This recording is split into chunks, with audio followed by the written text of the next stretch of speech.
ต้นนี้นะสร้อยมะเขือ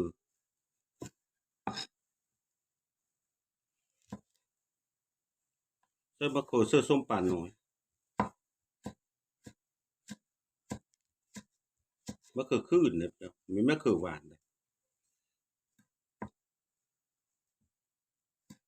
เพื่อเราเป็นส้มป่าน้อยก็ไม่ได้ง่ายไม่เนี่ยนั้นความทรมานความเนี้ย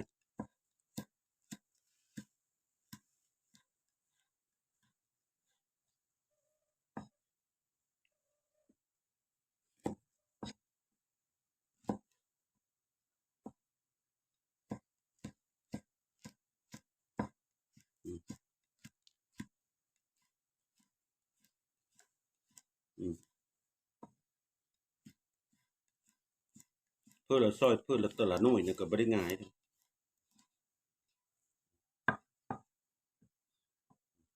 มะเขือคืนอันนี้น้ำนี่กะเสื้อเกิดได้เสื้อน้ำเกิดได้อันนี้มันบดเสื้อแล้วมันแล่ได้ปะเจ้าเอ้ยเป็นนั้นได้หาเงินหาทองนะทุกคนนะ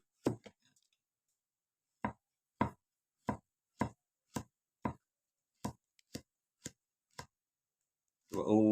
ยเท่ามาแล้วก็พ่อจะได้อยู่ได้กินก็จะมีเมียนว่าจะลำจะโลุยเดี๋ยวบอกโอ้ยอย่าไปคืดมันเมดกี่อยู่แล้วเพราะว่าอายุ30-40 ปีละเมนอย่าลำจะโลุยอันนี้มัน60-70แล้วเนาะเยอะไปเลยซื้อกิน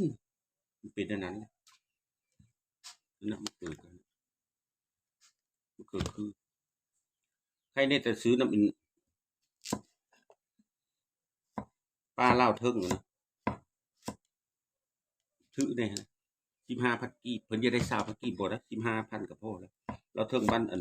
จุดสุ่มพ่นงามมาเดี๋ยวเราลงมาตลาดนะ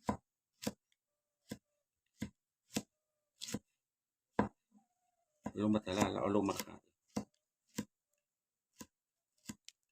เห็นในคลิปก็อย่าลืมนะจะเอาติดตามไปได้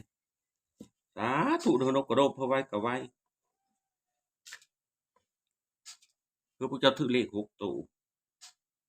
อลีเด้4แล้วตัวที่เนาภาษาลาวเราว่ามันเนาซอยอันนะซอยเสื้ออันส้มปลาน้อยนี่มื้อนี้น่ะแป้งส้มปลาน้อยเนาะส้มปลาน้อยมื้ออื่นห่อส้มมื้อฮื้อพุ่นล่ะจะได้ขายเบิ่งนี่นะมันไม่ได้ง่ายเฮ็ดพุ่นล่ะครับนั่นน่ะเจ้าเห็นแล้วอย่าลืมเด้อติดตามข้อยเด้อติดตามทั้งอันนั้นข้อยแน่2ข้อยแน่อลีเด้อเจ้าอืมอย่าลืมเด้อพวกเจ้าสาธุค่อยๆนกก็นกค่อยๆไว้ก็ไว้พระพุทธเจ้าถือเลข6 ตัวพี่น้องทางไทยแลนด์ก็6 ตัวรัฐบาลไทยอันทางลาวก็6 ตัวรัฐบาลลาวทั่วโลกเลยนะทางอเมริกาก็เขาถือ6 ตัวอเมริกาป๊อตัวแบ่งก็ค่อยเด้ออย่าลืม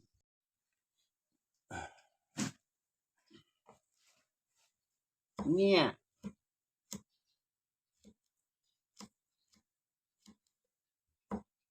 ยามนี้มันก็ฝนตกแล้วเบ้มะเขือมันก็ตายได้เบ้มะเขือคือก็เยอะอึดได้กูมือนี่กูได้มีนะจะว่าเห็นเด็กน้อยอันไปทำงานอยู่เมืองไทยเขาว่าโอ้ยเขาว่าปีกายปีซื่นอยู่โซนอย่างนั้นไม่ได้อึดทางทิศเมืองไทยเขาไม่ได้ขายเนาะเงินเมืองลาวสปีดกับปริญญา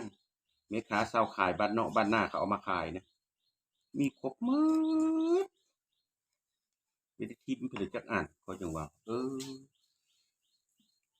บัดเมืองลาวโหดบัดเมืองไทยบัดโบเนาะงุดงูยอดพระตำนิดเนี่ยก็ไม่ได้อึดเขาเอานะยอดพระตำนิดนะยอดบางไงบักใหญ่ขันเมืองลาวสุดโปเอามาขายมัด5,000ได้ยามฝุ่นอันนี้นะยามแรงก็มัด10,000เว้าไปเพื่อไม่ได้อึดของมันดินตับเนาะดินเมืองไทยมันเป็นท่ามไปขนาดมันก็มีนะแต่ขนาดเมืองลาวเนี่ยเฮิรนก็นี่ก็พอได้อ้อมอย่าได้พักตะมินบ่แก้มหูนะมันบ่งามกันจะอ้อมเยอะไปเลยล่ะไม่ได้ซื้อดอกผักตะนิดนะ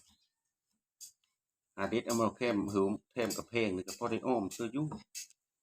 เป็นในนั้นได้สิเจ้าเอ้ย ก็เห็นอยู่ได้นะคลิปนะผู้ลางคนก็เขาก็เก็บไปอยู่นะเมืองไทยก็เห็นอยู่เท่าหนึ่งอันเห็นเท่าหนึ่งเราไปเก็บเราอยู่แถวปอยเปตเนี่ยเราไปขายอยู่สายเด่นทิศคาสิโนนะกับเมื่อกี้นะเห็นประเด็นนี้ไม่เห็นเล่าเลยว่าแล้วเขาไปเปิดด้านเนาะเขาไปเปิดด้านเห็นในคลิปเราติดตามคลิปเราเลย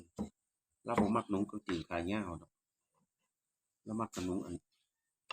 นะมักนุ่งแต่อัน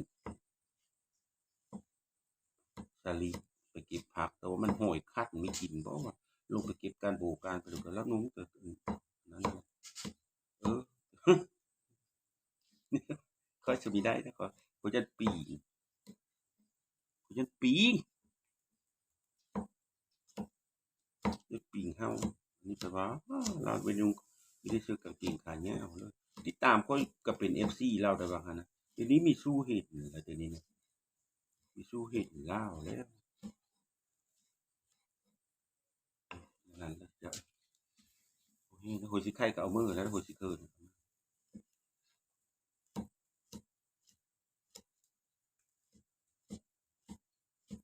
มืดฟ้ามืดฝนเจ้าไม่ได้ตกแล้วมาแล้วมันขึมนะมืดตึ๊บ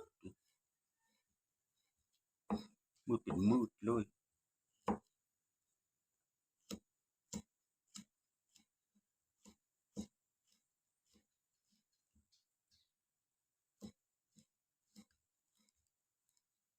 คือน้อยเนาะน้อย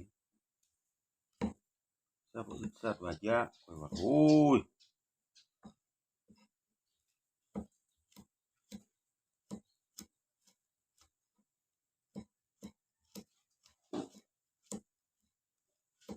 ขอฝากเนื้อฝากตู่เด้อพี่น้องเด้อตุนไม่ยุ่งเด้อลอง YouTube ไม่ยุ่งนะมันเป็นตัวไทยเดี๋ยวพิมพ์คำว่าแม่ใหญ่ยงลาวนะฮิตแล้วล่ะแล้วยูลุมแล้วมันมีตัวลาวไม่มียงลาวลูกหลานแล้วตั้งเฮ้อ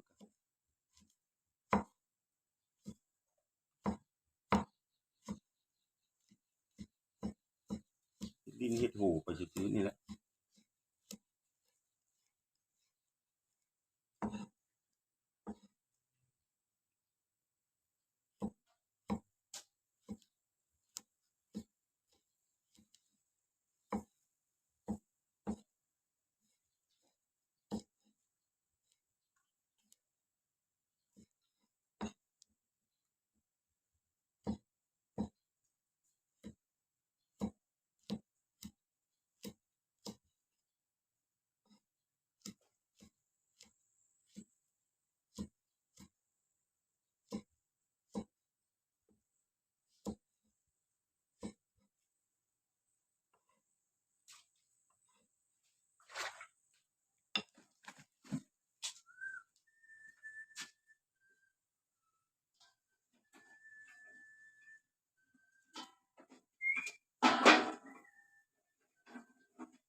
โอ้ยอันแมวนี่เนาะ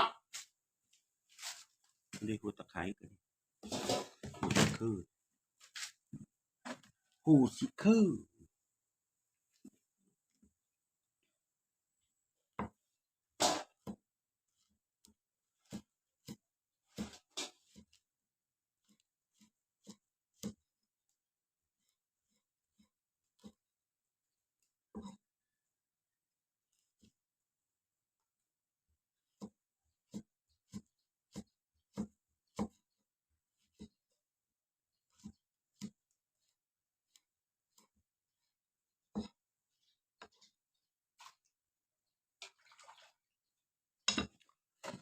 อย่าลืมอย่าพลาดกดติดตามเด้อพี่น้องเด้อ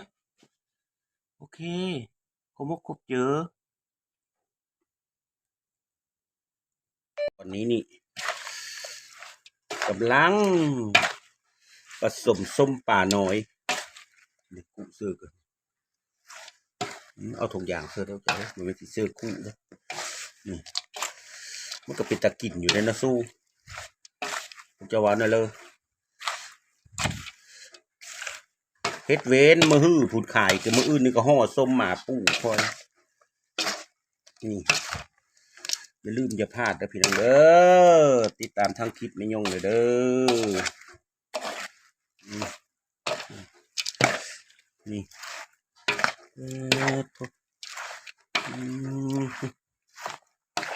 น่ารับประทานหรือเปล่านี่อันนี้แหละอาหารลาวชมปลาโจบนี่เกิดมาเห็นพ่อแม่เฮ็ดสู้กินอยู่แต่เก้าพละอึดเพิ่นมาคือคู่มือนี่สะอึดหมดพอไปอยู่เว้าเจ๊ๆเบิ่ง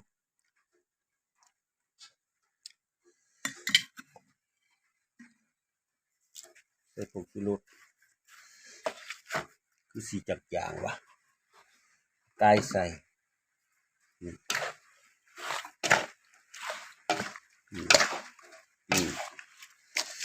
นี่แซ่บแต่โค้งเลยนะสูนั่นได้สวยนี่ที่จกข้าวเหนียวหอนๆคือเช้ามานึ่งข้าวเหนียวหอนๆแล้วก็ไปล้าไปการไปไห้ไปหน้าหรือว่าดำหน้าขึ้นมาเมยดำหน้าขึ้นมาเมยแล้วก็กินกัดมะขวิดเฮากัดมะขวิดซุปมะขวิดดิบเฮากับมะขวิดเฮาผมบอกเฮาท้าต้องเจอเนี่ยวนั้นละสวย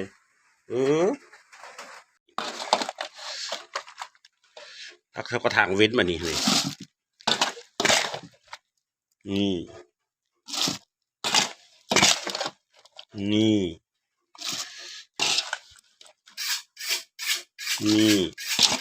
มืออื่นมือหื้อมันก็ส้มจะจ้อยเลยแหละนั่นนี้แหละสิเจอหน้าละคัก